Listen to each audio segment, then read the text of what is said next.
Alright. How's it going, everybody? How y'all doing, man? We're gonna do something different. I like to watch a lot of this stuff right here. I don't know if you guys do, but we're gonna do something different. The first time I'm gonna do a reaction to this.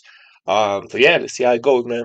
Um, Before we even get started with anything, I might hit y'all my intro. So post up, chill, grab your whatever you gonna grab, your popcorn, your whatever your drinks, Kool-Aid, whatever y'all gonna do to watch this reaction. Get that ready, man, and post up and chill. And don't forget, most importantly, subscribe to the channel, man. Right back. Don't go nowhere.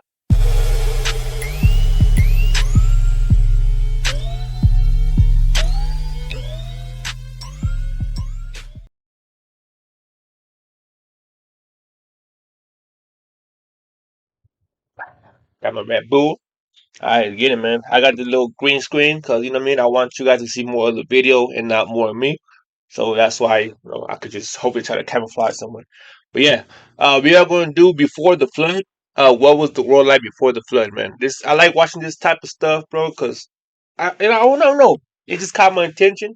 I've watched a few of these episodes, and not just this one. I'm talking about like the Bible secrets, the angels, the Lucifer story, all that stuff. I'm interested in that kind of stuff. So I just wanted to do a reaction about this. So I haven't seen this one before, so we're gonna watch this together. And this is gonna be a what? Let me see. I did like a 40 minute, yeah, 32 minute one. So Glimpses into a life yeah, man, let's get into it. Hope you guys enjoy it. All right, let's go. that seems to be relatable. Numerous forces come together to make the flood happen. Satan and the fallen angels. The first ever that led to the flood occurred in the early chapters of the Bible, particularly in the book of Genesis. We come across a world very different from our own, a world before the Great Flood. This era, often wrapped in layers of interpretations, is a time of early humanity, marked by long lifespans, divine human interactions, and a closeness to God and the creation story itself.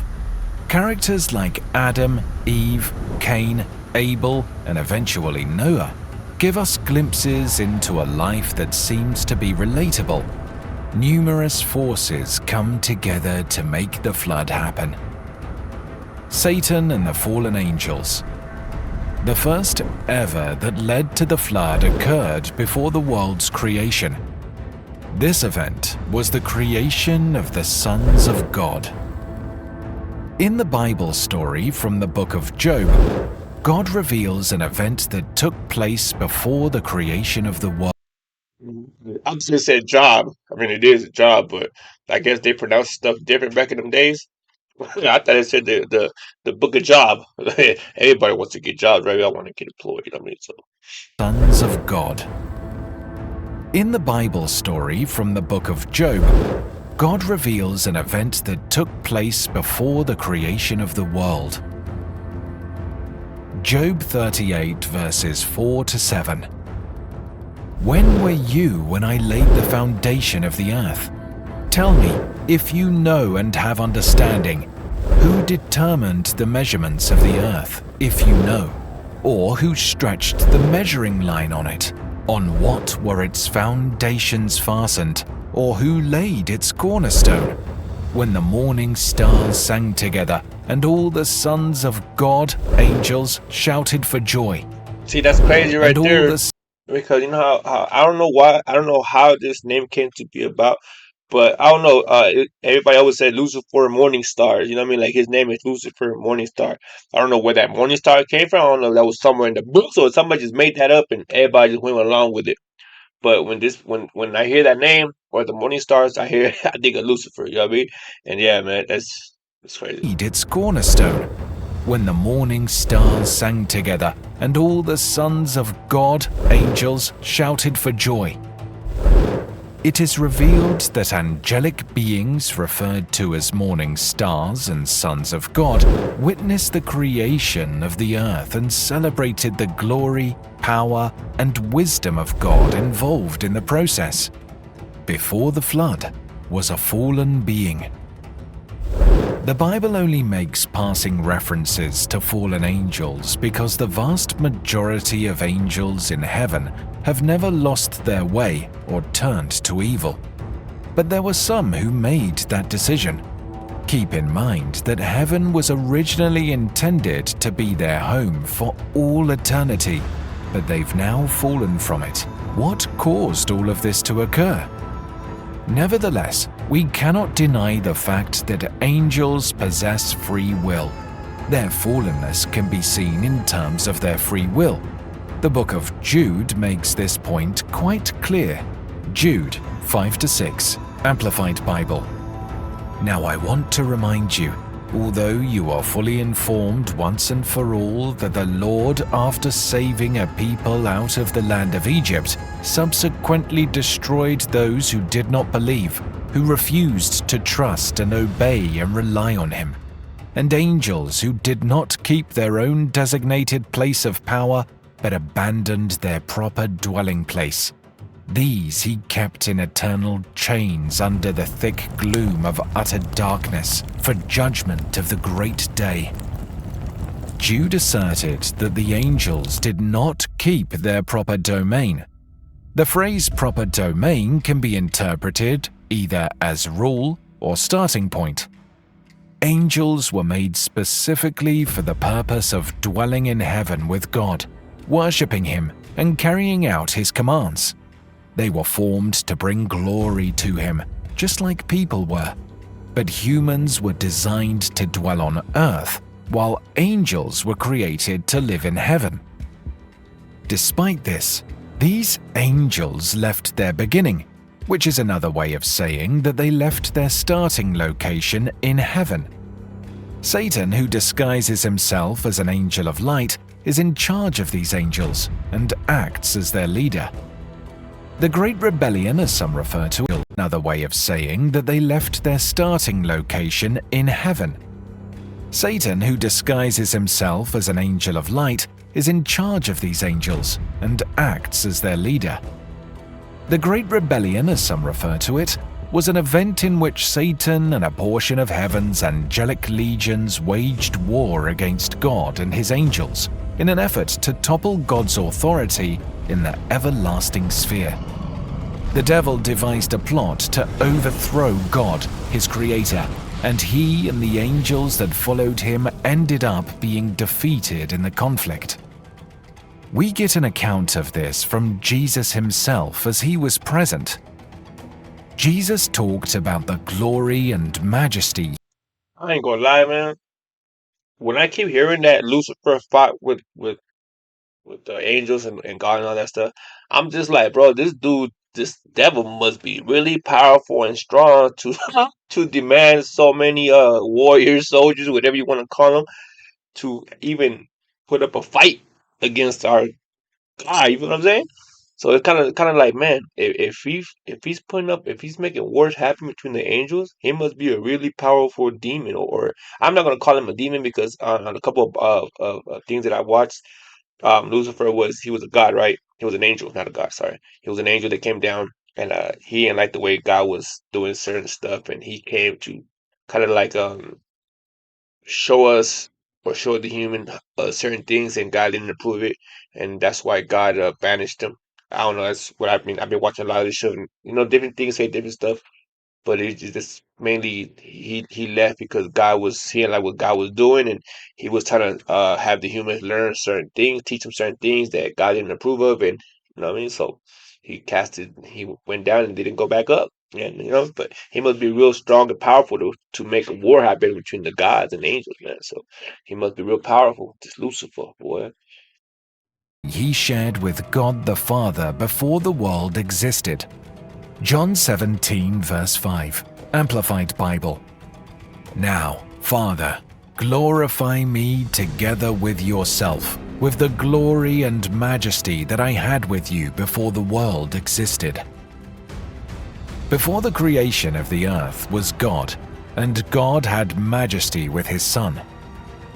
Jesus declares, I saw Satan fall like lightning from heaven.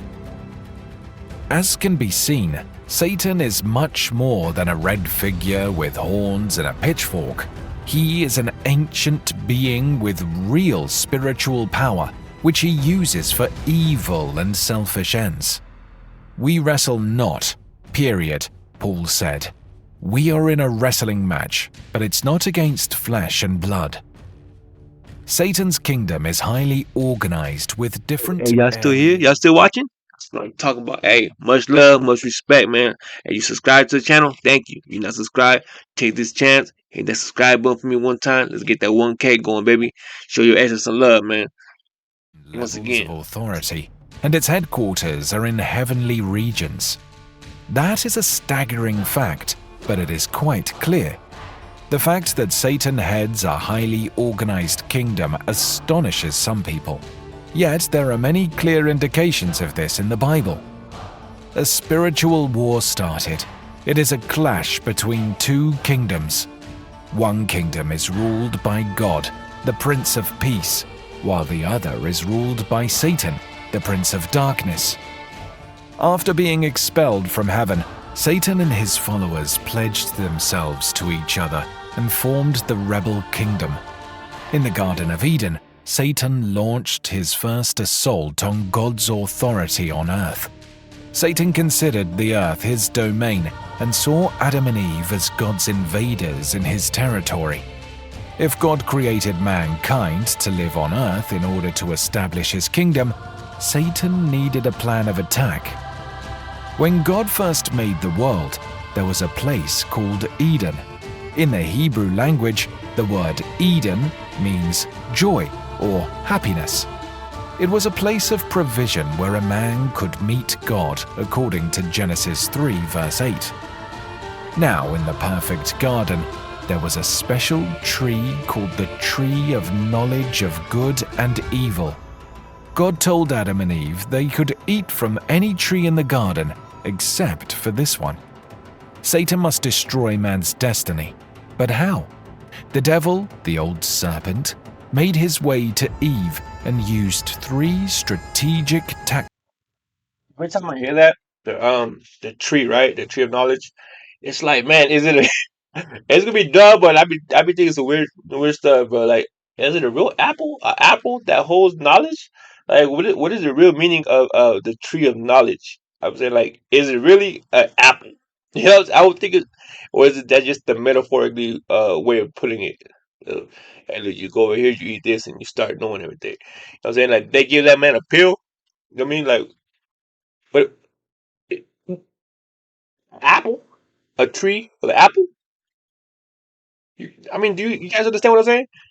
Like, do you ever think was there a real tree and he ate one apple and he bit it and everything in his brain started like, oh, I know what's good and bad. You know what I'm saying? Like, man, only if when we die, if he shows us like, okay, this is what we meant by apple, tree, the land. You know what I'm saying? Like, man, that shit is yeah, it's something I think about that shit. Like, is it a real goddamn apple, man, or was it something that they know what to say in our language, so they just said apple. You know, I don't know.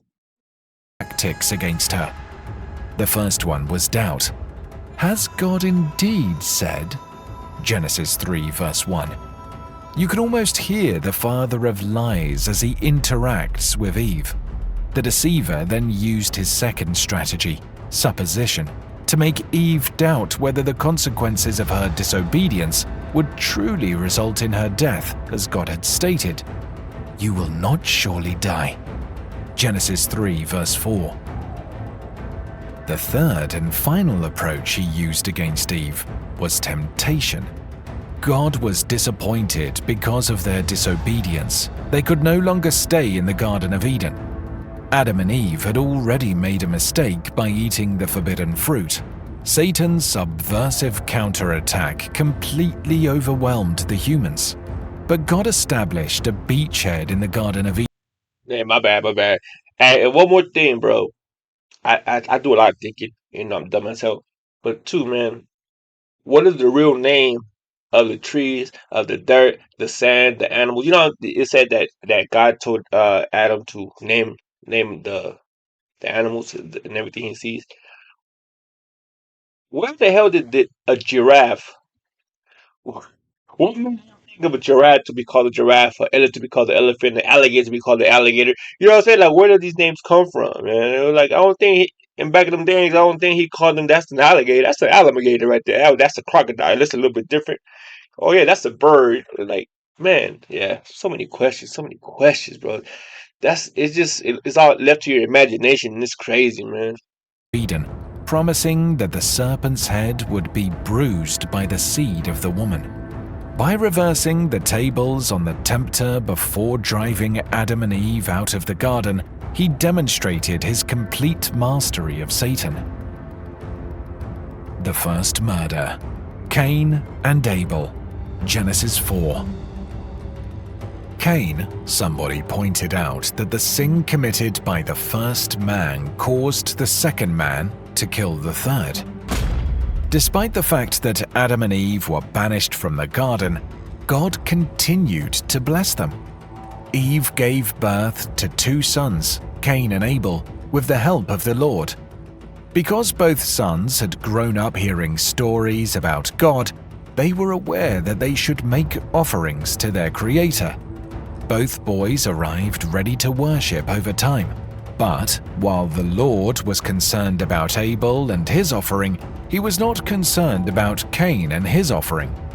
This infuriated Cain. Despite God's warning that he should master sin, Cain deceives his brother, murders him, buries him, and completely disowns him. "Am I my brother's keeper?" he asks.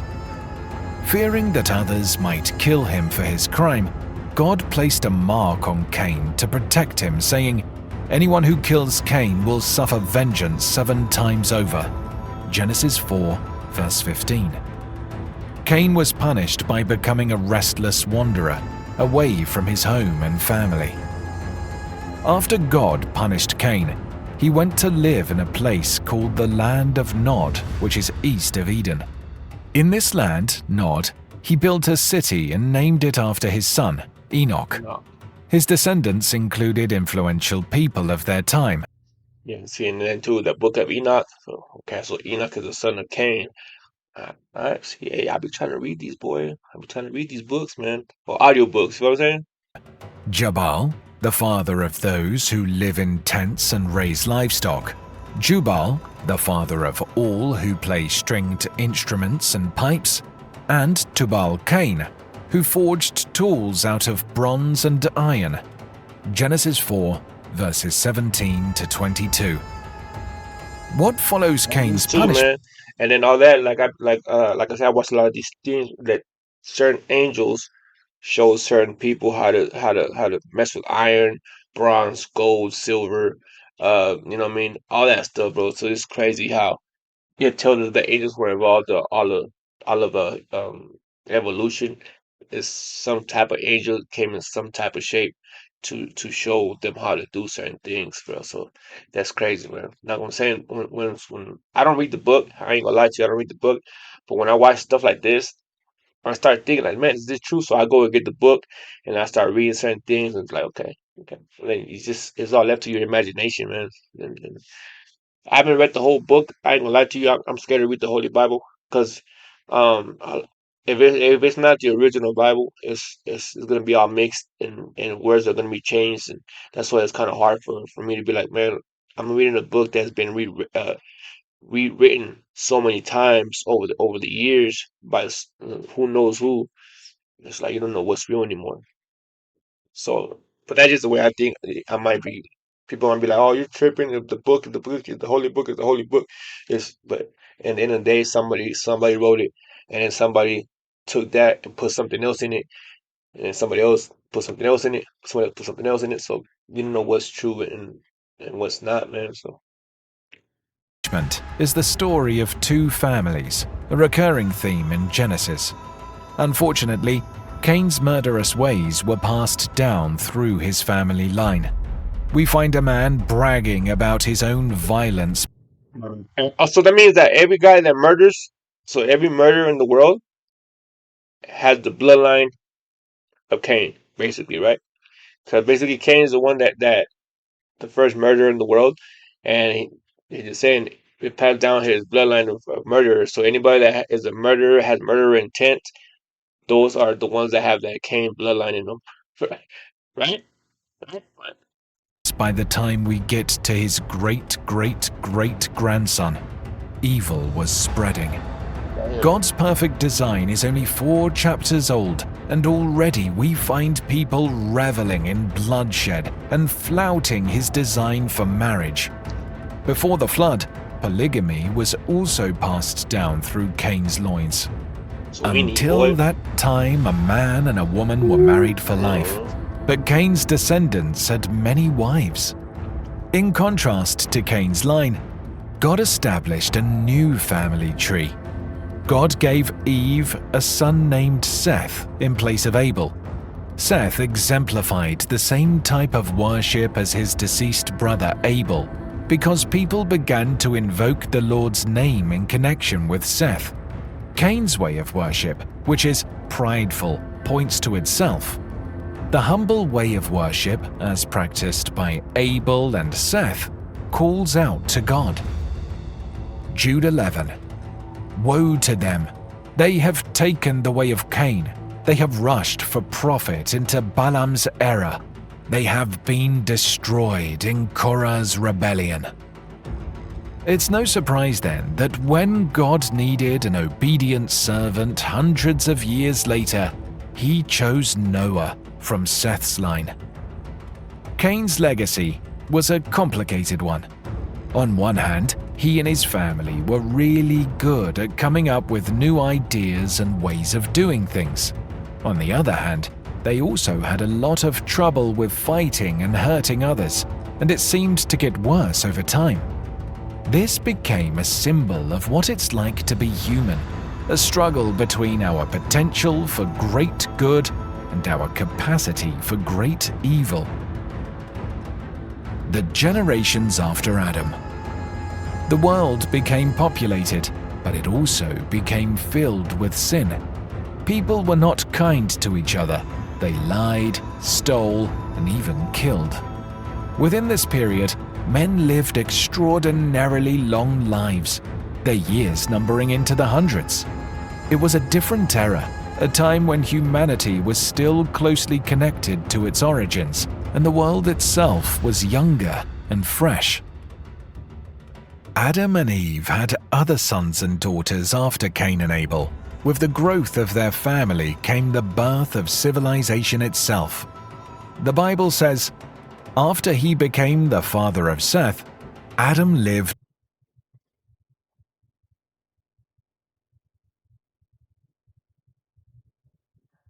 So, okay, let me get it right.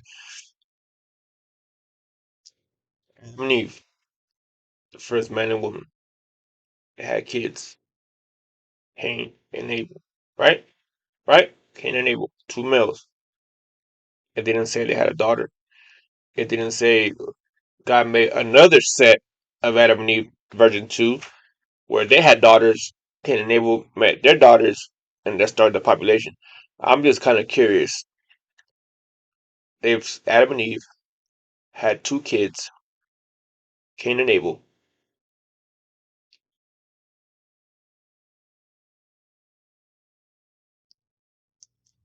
It didn't say nothing about daughters, right? I'm just saying. I'm hearing it. So where did that start? Earth coming out when it started, you know what I'm saying? Production of more people. I'm just curious, man. Like, uh, am I tripping? Am I hearing this wrong? It says Adam and Eve had 2 kids, Cain and Abel, and one killed one, and then he left. So where the hell did they meet a woman? Where was the woman at? When did they meet a woman? Who had the first woman or first girl? Where did she come from? Who did she meet? Who did she who did she have kids by? Because all it's showing us or telling us the boys starting off families, but it didn't mention when they met women. Where did the women come from?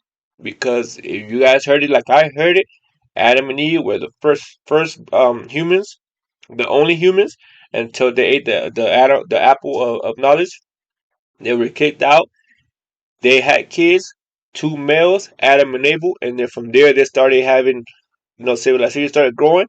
But what I want to know I don't know if I'm wrong. Let me know. Who did they marry? Where did the women come from? Because it did not say anything about Adam and Eve giving birth to a girl, just male. So where did the production start? When did the first female arrive? Who married? Who had sex with their sister? And that started. You know what I'm saying? I'm already confused, man. I'm confused. I'm sorry. I'm lost. I don't know where the civilization started. I don't know when the first girl started. Am I tripping? I don't know, man. Lived 800 years and had other sons and daughters. Genesis 5 verse 4. As Adam and Eve's children grew, they took wives and had families of their own. The population began to grow steadily. Apart from Cain and Abel, Seth was another son of Adam who also had descendants, including Enoch, Methuselah, and eventually Noah. Adam, the first man, lived to be 930 years old. Genesis 5 verse 5. Yes, you heard that right. 9 centuries. He had children.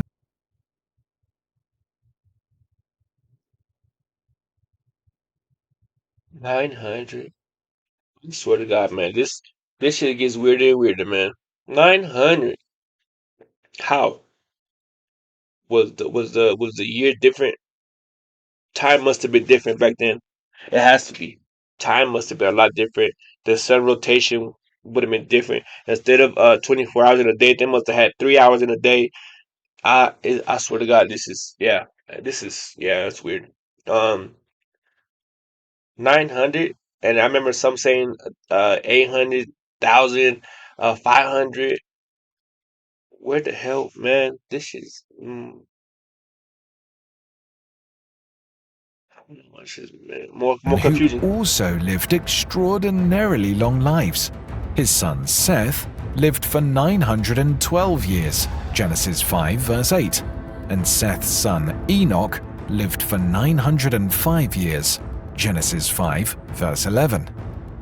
As the generations passed, each man fathered children and taught them the ways of the earth, how to cultivate land and care for animals, and also how to connect with God. This line of people was special. They carried the seed of humanity's first union with fallen angels. But despite their long lives and deep wisdom, these early people were not immune to the problems that often plague mankind. Issues like jealousy, anger, and sometimes even violence. However, there was a man that was called Enoch. Genesis chapter 5 gives us the first expression of Enoch. There is a first Enoch that was the son of Cain. This is a different Enoch. Genesis 5 verse 21. When Enoch had lived 65 years, he became the father of Methuselah. And from our Bible knowledge, we know that his son, Methuselah, was the oldest living man as recorded in Scripture. When we study through the genealogies written in the Bible, we will find out that Enoch was the great-grandfather of Noah. This is found in Genesis chapter 5, 22, and then 24. The Bible says, "And Enoch walked with God." In an era when most of his peers only had the record of their birth and the children they also gave birth to, Enoch is like a breath of fresh air. In the history books, Enoch was introduced like others, but despite the fact that he didn't What's live... up? Yo, what's up? Hello, you see me? Yeah. Hey, what's up, man? What you doing? Show me some love. Subscribe to the channel. Come on, man. As long as some of the other men, his testimony is eye-catching. The Bible says that he walked with God, and that when it was time to leave the earth, God took him without the passage of death like we know it. His description is short, but heavy and weighty. This means something about his pure walk with God translated him. His life has provided a template for so many people throughout different generations, as it teaches us to live for the audience of one. He silently teaches us to passionately seek a close-knit communion and fellowship with God, knowing that as we do this, we will experience God in a new dimension. Genesis 5 verse 24, New American Standard Bible. Enoch walked with God, and he was not, for God took him. Enoch's case was the first rapture recorded as God just took him. Perhaps the fellowship was so intense that the presence of God just enveloped and whisked him away. The book of Hebrews talked about the men of whom this world was not worthy. Despite the beauty of Enoch's life, his era was not entirely rosy. People lived long, but not always well. They had many years to perfect their skills, build things, and explore the earth. But they also had more time to make mistakes, to stray from God's path, to let their hearts harden. This eventually led to a world so corrupt, so far from its divine origins. Populated growth and spread, expansion of tribes and families. Over time, tribes and clans formed, each descended from one of the original patriarchs. They spread across the land, finding new territories to call home. As the population grew, so did the need for different roles and professions. People couldn't only be herders and farmers anymore. They needed to diversify.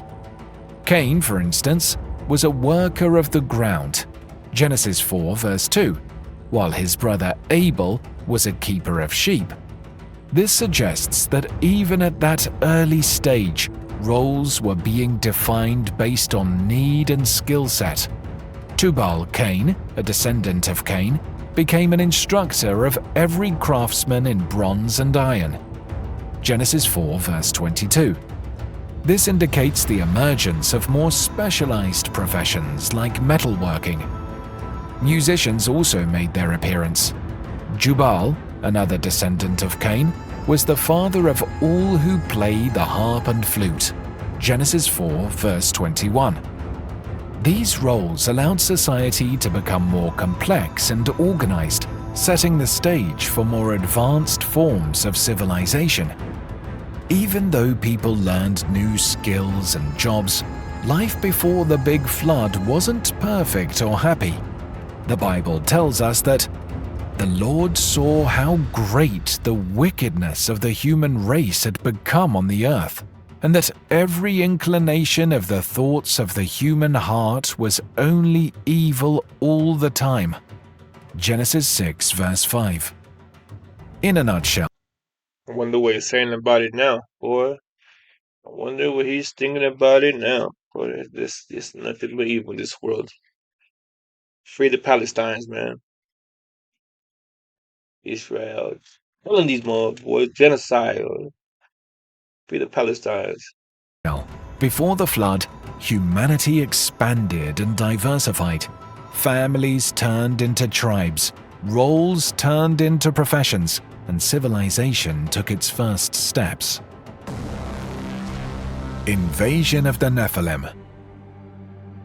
As the self-appointed commander of the Kingdom of Darkness, Giants, huh? Satan summoned his evil legions to infiltrate humanity with the intent of polluting the Adamic line leading to the Messiah. Genesis 6, verses 1-2. When human beings began to increase in number on the earth, and daughters were born to them, the sons of God saw the daughters of humans were beautiful, and they married any of them they chose. Who were the sons of God? Nice to be a man back in them days. The book of Job characterizes them as angels. 2/3 of the angels stayed with God in the third heaven, elect angels, while 1/3 were ejected, Satan's fallen angels. God's kingdom was thriving in number and in strength. Feeling threatened, the Prince of Darkness called upon his evil legions to infiltrate humankind. These fallen angels descended on earth and gave birth to the Nephilim, or giants. The Hebrew word for Nephilim translates as fallen. This satanic invasion of Genesis 6 corrupted the whole world. The sons of God saw the daughters of men. It is more accurate to see the sons of God as either demons, angels in rebellion against God, or uniquely demon-possessed men and the daughters of men as human women. The wickedness of mankind, Genesis 6, verses 1 to 5. In the early chapters of Genesis, specifically in Genesis 6, verses 1 to 5, the Bible paints a picture of the world before the flood. Genesis 6, verses 3 to 5.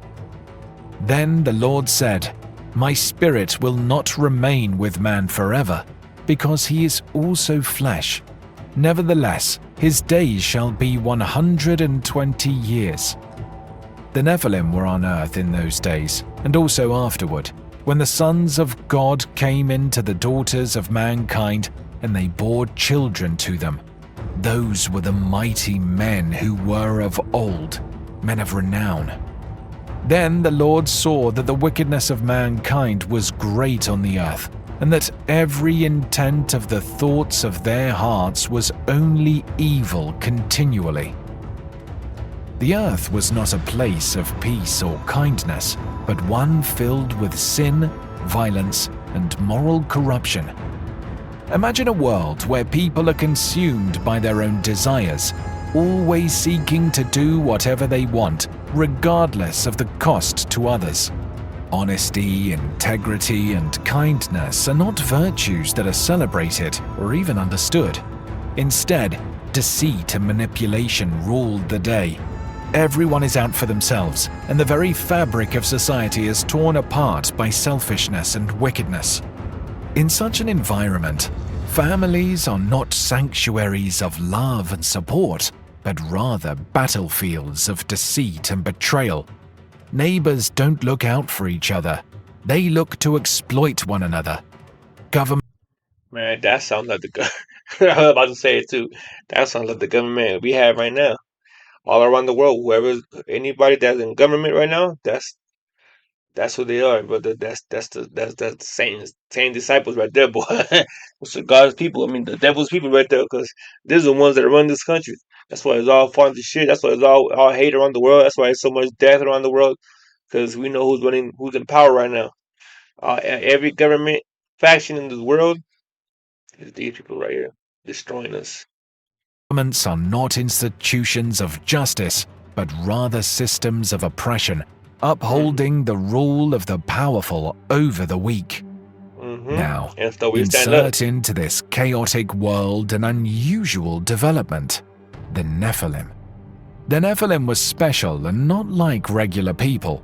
They were really strong and larger than life, but they seemed to make the world's problems even worse.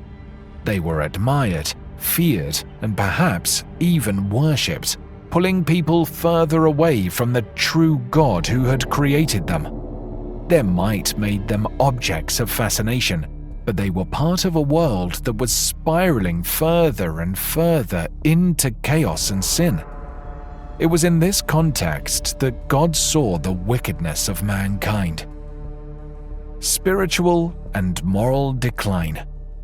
God's grief over creation.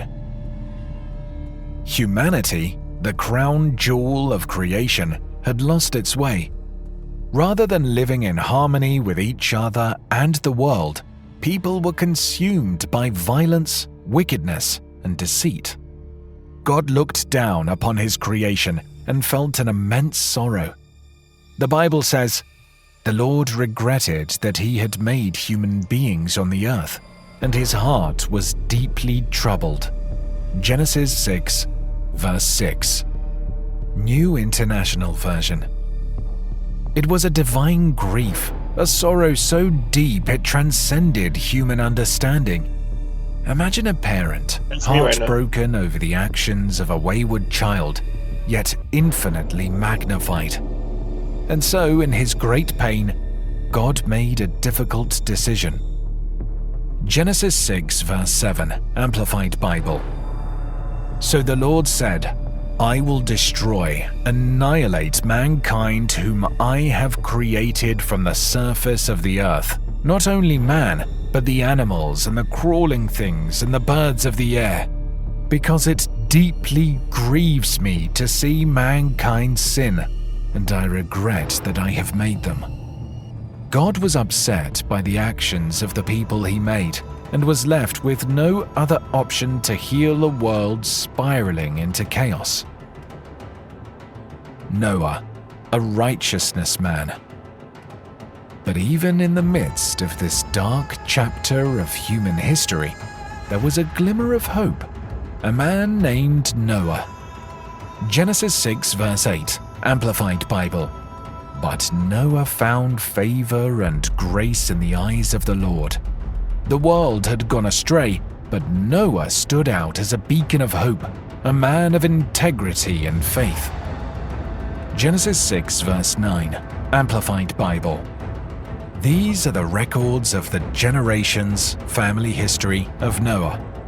Noah was a righteous man, one who was just and had the right standing with God. Blameless in his evil generation, Noah walked, lived in habitual fellowship with God.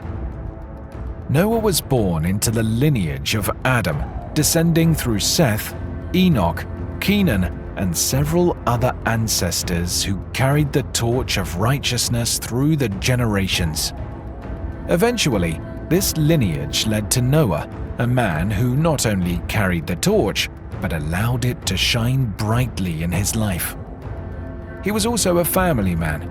Noah had 3 sons, Shem, Ham, and Japheth. As a loving father and a faithful husband, he instilled in his children the same virtues he carried in his heart. Despite the surrounding darkness, Noah's household was a sanctuary of godliness. Even when God shared his sorrowful decision to wash away the wickedness that plagued the earth through a flood that would drown every living thing, Noah's faith did not waver. He understood the gravity of the task ahead and accepted it with a heavy but resolute heart. God said, "I am going to put an end to all people, for the earth is filled with violence because of them. I am surely going to destroy both them and the earth." Genesis 6 verse 13. God found Noah worthy to be the custodian of a new beginning for humanity. Noah did what God told him to do, even though people around him made fun of him or didn't believe something bad was going to happen. He spent years building the ark, warning people about the coming flood and waiting for the moment God would seal him and his family inside this gigantic wooden refuge. As the sky finally broke open and the earth was swallowed by water, Noah's virtues became the cornerstone for a new world. His faithfulness and obedience preserved life, and from his lineage would emerge the nation of a cleansed earth. Thus, in a world spiraling into chaos, Noah's light shone the brightest, a testament to the enduring power of virtue and faith in the face of overwhelming darkness. God's covenant with Noah, Genesis 6 verses 17 to 22. The ark was Noah's family sanctuary, a vessel to carry them above the waters that would soon envelop the earth. God told Noah, "Make yourself an ark of gopher wood, make rooms in the ark, and cover it inside and out with pitch." Genesis 6 verse 14. God provided Noah with very specific dimensions, designs and plans for the ark. This wasn't a regular boat, it was a special ship designed to save the last living things when the world was flooding. Genesis 6 verses 14 to 16. It was to be 300 cubits long, 50 cubits wide, and 30 cubits high, equipped with a door and a window and divided into multiple levels. Converting the dimensions to modern-day measurements, this would be that's like a stadium, boy. 450 It's feet like a long, couple stadiums. 75 feet wide, and 45 feet tall. It would have a door and a window and would be split into different floors. Nah, God that's a said, spaceship, man. "This is how you shall What? make it." Genesis 6 verse 15. And so, Noah began the monumental task of constructing the ark. It wasn't easy. Many ridiculed him and questioned his sanity, but Noah had faith. As the years went by and the wood took shape, a magnificent ark stood tall, an undeniable testament to Noah's obedience and faithfulness. God also provided Noah with instructions on who and what to bring into the ark: his wife, his sons Shem, Ham, and Japheth, and their wives were to come aboard. Furthermore, God told Noah to bring into the ark 2 of all living creatures, male and female, to keep them alive. "You shall take with you 7, each of every clean animal, a male and his female, 2 of each animal that are unclean, a male and his female. Also 7 each of birds of the air, male and female, to keep their species alive on the face of the earth." Genesis 7 verses 2 to 3. Noah did. Man, nowadays we can't even see a quarter of these animals, bro, 'cause they already all gone, extinct, almost near extinction. They're on top of folks' houses as trophies.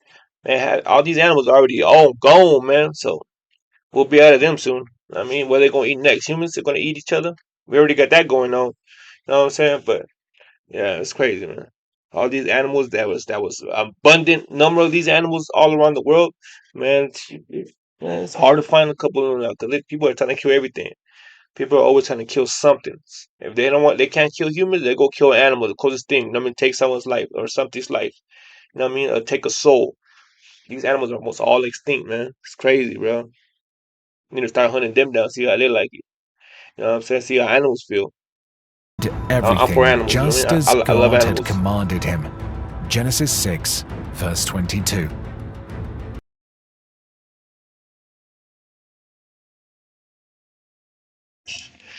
You have it, man. That was an interesting little video. Like I said, I have a lot of questions, man. I think I got so many questions. It's crazy, man. It's just every time I read something and I see something or I watch something and I watch something else and it just contradicts this and it's just crazy, man. It's so many questions I want to answer. Like I'm saying, the main one is where did the female come? Who was the first female besides Eve? Who was the first daughter born in this planet?